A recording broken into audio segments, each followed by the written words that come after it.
आज के इस वीडियो में हम लोग 12वीं कक्षा के गृह विज्ञान विषय के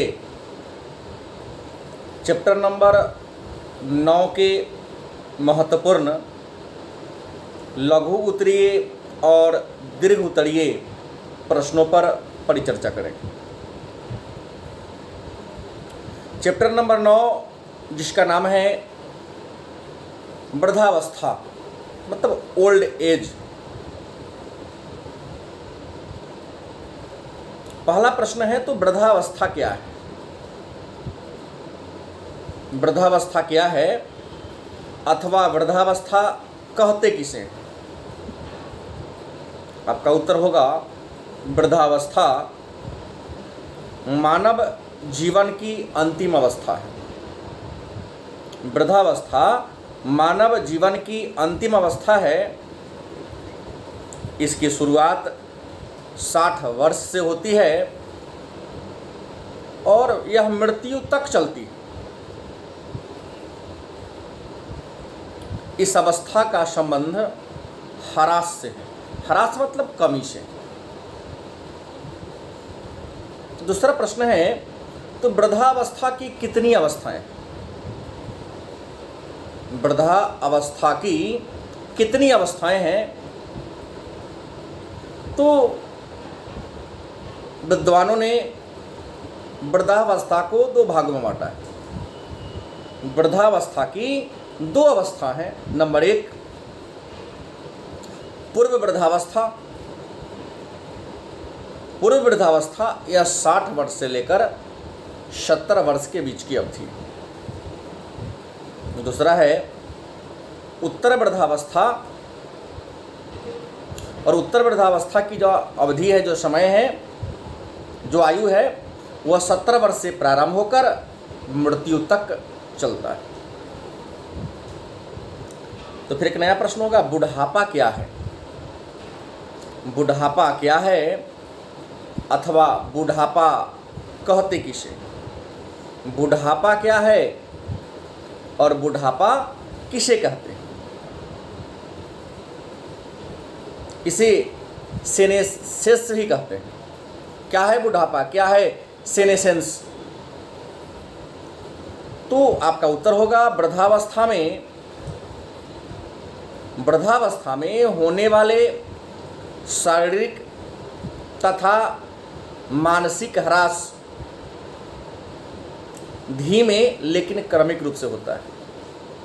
वृद्धावस्था में शारीरिक तथा मानसिक ह्रास मतलब कमी धीमी गति से होता है लेकिन क्रमिक रूप से होता है। और जब हम इन ह्रास पर क्षतिपूर्ति करते हैं, जब इन ह्रास का हम क्या करते हैं? क्षतिपूर्ति करते हैं। कहेंगे बुढ़ापा में क्या ह्रास होता है? तो कान का से सुनना कम हो जाता है, आँख से दिखना कम हो जाता है, दांत झड़ने लगता है, बाल झड़ने लगते हैं, त्वचा शुष्क हो जाता है, झुर्रियाँ गिर लगने लगती हैं। तो ये ह्रास हुआ। तो इस ह्रास पर नियंत्रण करने के लिए हम मेडिसिन का प्रयोग करते हैं, भोजन में पौष्टिकता लाते हैं। तो इन ह्रास की क्षतिपूर्ति की जाती है। इसी क्षतिपूर्ति को सेनेसेंस या बुढ़ापा कहते हैं। फिर अगला प्रश्न होगा वृद्धावस्था के विकासात्मक कार्य को बताइए। मतलब वृद्धावस्था में व्यक्ति कौन कौन सा विकासात्मक कार्य करता है? तो आपका उत्तर होगा वृद्धावस्था के विकासात्मक कार्य निम्नलिखित हैं। नंबर 1 स्वास्थ्य तथा शारीरिक शक्ति में समायोजन करना कि हम स्वस्थ कैसे रहें, शारीरिक शक्ति में जो कमी हो रही है उसको हम एडजस्ट कैसे करें, समायोजन कैसे करें। दूसरा सेवानिवृत्ति तथा घटती आय से समायोजन करना। मतलब बुढ़ापा होने पर व्यक्ति को रोजगार से बाहर कर दिया जाता है, सेवानिवृत्त हो जाते हैं। जो सेवानिवृत्त होते हैं तो उनको आय कम हो जाता है, वेतन कम मिलने लगता है। तो कम वेतन में अपने आप को कैसे एडजस्ट करें, ये दूसरा विकासात्मक कार्य। तीसरा सामाजिक तथा नागरिक दायित्वों को निभाना। वृद्धावस्था में एक महत्वपूर्ण विकासात्मक कार्य है कि हम सामाजिक दायित्वों को कैसे निर्वाह करें। एक वृद्ध है तो आदर्श नागरिक है, आदर्श नागरिक के गुणों को कैसे विकसित करें। अगली जो विकासात्मक कार्य है तो अपनी आयु वर्ग के लोगों के साथ संबंध स्थापित करना, जो आपके उम्र वर्ग का लोग है, समाज में जितने भी ओल्ड एज वाले लोग होंगे उनके साथ कैसे अच्छे संबंध की स्थापना करें, ये महत्वपूर्ण बात है। और अच्छी शारीरिक रहने की अवस्था स्थापित करना, मेरा शरीर स्वस्थ कैसे रहे, बुढ़ापा में शरीर स्वस्थ कैसे रहे, इसके लिए काम करना। तो अगला प्रश्न है, वृद्धावस्था में शरीर में होने वाले परिवर्तन को लिखिए। वृद्धावस्था में शरीर में कौन कौन सा चेंजिंग आता है, क्या क्या बदलाव आता है, चर्चा करें। तो वृद्धावस्था में शरीर में कई प्रकार के, नंबर 1 शारीरिक परिवर्तन होते हैं। उम्र ढलने लगता है, दांत गिरने लगते हैं, बाल झड़ने लगता है, आंख की रोशनी घट जाती है। तो पहला परिवर्तन है शारीरिक, शरीर में बदलाव होता है। दूसरा संज्ञानात्मक परिवर्तन, मतलब वृद्धावस्था में सोचने समझने और तर्क करने की शक्ति छिन्न हो जाती है, संज्ञान में बदलाव आ जाता है। तीसरा बौद्धिक परिवर्तन, वृद्धावस्था में इंसान के बुद्धि में भी बदलाव आ जाते हैं, बौद्धिक रूप से ह्रास होने लगता है। चौथा सामाजिक परिवर्तन, वृद्धावस्था में सामाजिक बदलाव भी आते हैं। आपकी सोच और उस समय जो जन्म लिए हैं बच्चा, जो युवावस्था में है, उसके सोच में बहुत अंतर होता है, डिफरेंस होता है, तो वहाँ विचारधारा नहीं मिलता है, ये बदलाव होते हैं। संवेगात्मक, भावना में चेंजिंग हो जाता है। आप जो चाहते हैं, आप ओल्ड हो चुके हैं, आप चाहते हैं कि मेरे अनुकूल हो सब काम, लेकिन शायद आपके अनुकूल नहीं हो पाता है, तो आपके भावना में, संवेग में परिवर्तन, बदलाव आने लगता है और सबको आप गलत दृष्टिकोण से देखना, सोचना शुरू कर देते हैं। आर्थिक परिवर्तन होता है वृद्धावस्था में। एक तो सरकार रिटायर कर देती है, आप काम करने के लायक होते नहीं हैं, तो आपकी इनकम घट जाती है। तो कम इनकम में आप अपने आप को कैसे एडजस्ट कर ले, ये वृद्धावस्था के में परिवर्तन है। उसके बाद अवकाश, समय की क्रियाओं में परिवर्तन। वृद्धावस्था में कोई काम नहीं होता है, केवल अवकाश ही अवकाश होता है। तो अपने बचे हुए समय को हम कहाँ, कैसे, किस रूप में एडजस्ट करें। जो समय अवकाश बच जाता है, मेरे पास जो टाइम बच जाता है, उसको हम कैसे मंदिर, मस्जिद, गिरजाघर, गुरुद्वारा, भजन कीर्तन में कैसे जाकर के बिताएं, ये एक महत्वपूर्ण बात होती है। और वृद्धावस्था की देखभाल और सामंजस्य, अपने शरीर को, अपने स्वास्थ्य की देखभाल करना, यह भी वृद्धावस्था के लिए एक परिवर्तन है। अब वृद्धावस्था की देखभाल करने के लिए आप कैसे सामंजस्य स्थापित करेंगे, मतलब वृद्धावस्था में वृद्ध की देखरेख करने के लिए आप कौन कौन से काम करेंगे। तो वृद्धों की देख करने के, यदि आपके घर में वृद्ध हैं, दादा हैं, दादी हैं, नाना नानी जो भी हों, तो आप अपने घर के वृद्ध की देखरेख कैसे करेंगे।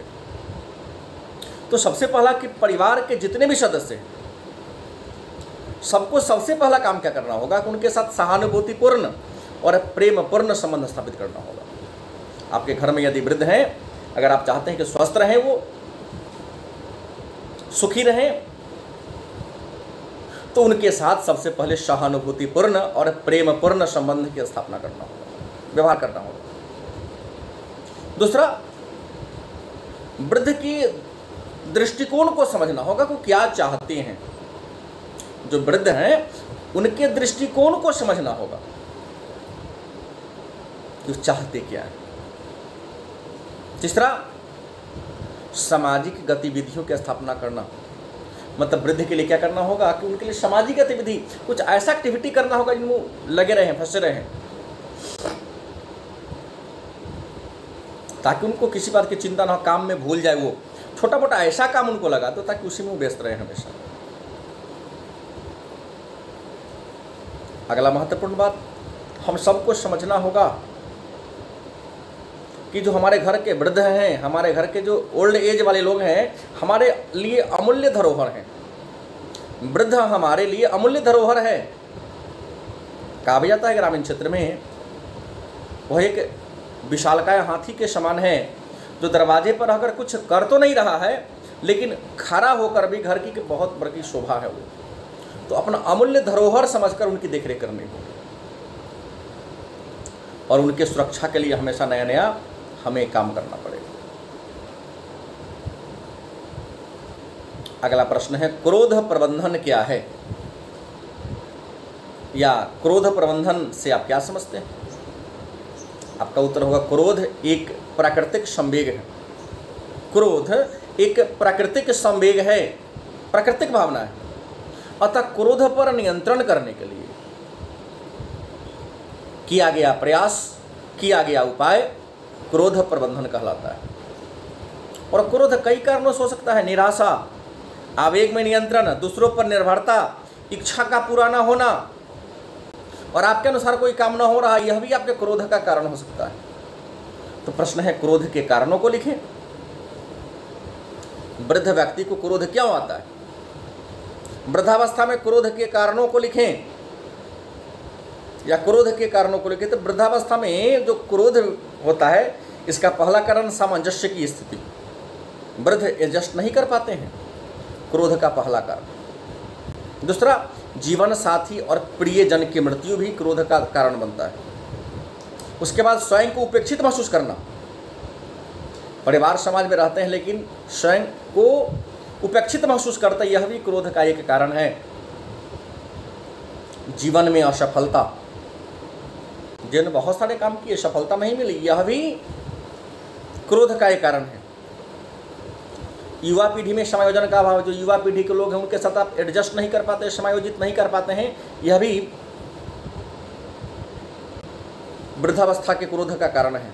इसके अलावा दूसरों पर निर्भरता, किसी रोग से पीड़ित होना, उनके साथ गलत व्यवहार या धोखाधड़ी और स्वयं को महत्वहीन समझना भी क्रोध का एक कारण है।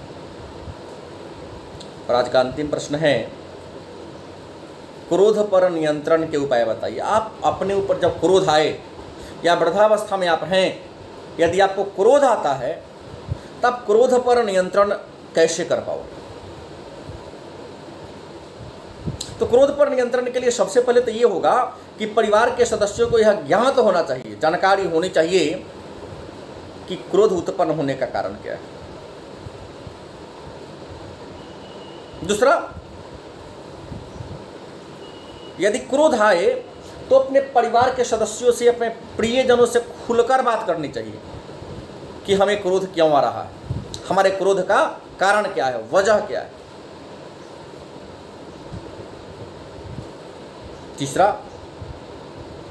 क्रोध पर नियंत्रण के लिए मनोरंजनात्मक कार्य करना चाहिए। क्रोध आए तो मनोरंजन में संलिप्त कर दो, मनोरंजन वाला कार्य करो, क्रोध नहीं आएगा। उसके बाद क्रोध उत्पन्न होने वाले परिस्थिति का विश्लेषण करना चाहिए कि किन कारण से आपको क्रोध आया। तो क्रोध उत्पन्न होने वाली स्थिति का विश्लेषण करना भी क्रोध नियंत्रण का एक उपाय है। उसके बाद पूरी नींद लेना, क्रोध पर नियंत्रण करने के लिए खूब गहरी नींद लेना और नियमित हल्का व्यायाम करना, और इसके अलावा दूसरे को माफ कर देना। दूसरों को माफ कर देना भी क्रोध को कम करने का उपाय है। और जो दिल में आए, जो मन में आए, वह बात प्रकट कर देना, यह भी क्रोध को कम करने का बड़ा ही महत्वपूर्ण उपाय है। तो ये रहा गृह विज्ञान चैप्टर नंबर 9। अगला चैप्टर अगले की वीडियो में चर्चा करेंगे। आज के लिए धन्यवाद।